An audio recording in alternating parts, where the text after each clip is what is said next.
Islam has surpassed Roman Catholicism as the world's largest religion, the Vatican newspaper said Sunday.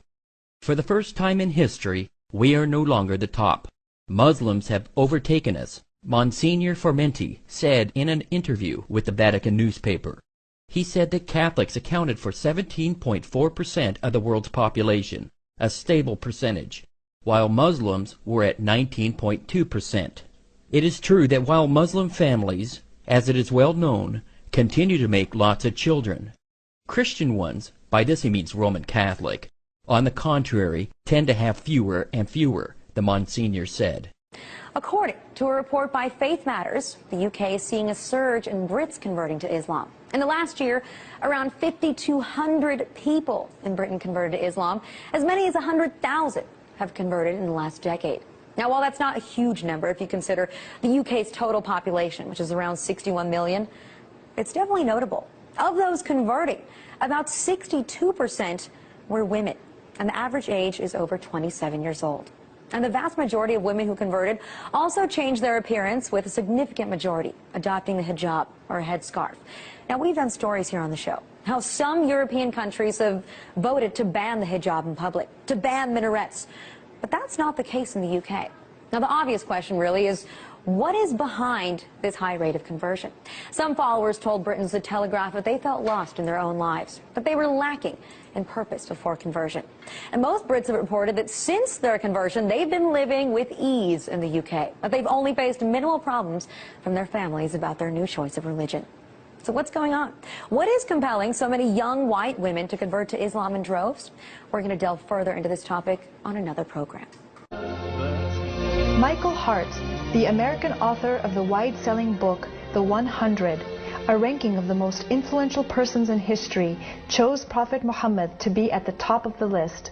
He said, "My choice of Muhammad to lead the list of the world's most influential persons may surprise some readers and may be questioned by others. But he was the only man in history who was supremely successful on both the religious and secular levels.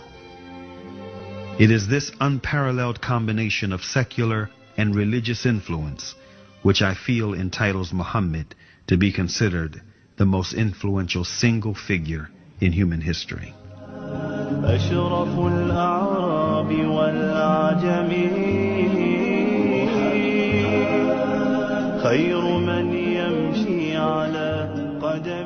Many international intellectuals were impressed with Prophet Muhammad's personal qualities and expressed it in their writings. Lamartine, the famous French historian, in his book The History of the Turks, said about Prophet Muhammad, "If greatness of purpose, smallness of means, and outstanding results are the three criteria of human genius, who could dare to compare any great man in modern history with Muhammad?"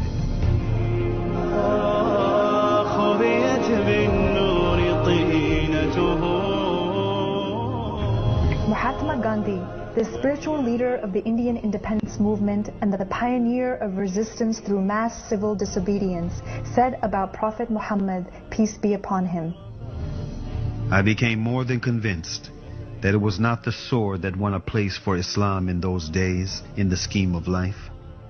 It was the rigid simplicity, the utter self-effacement of the Prophet, the scrupulous regard for pledges, his intense devotion to his friends and followers, his intrepidity, his fearlessness, his absolute trust in God and in his own mission."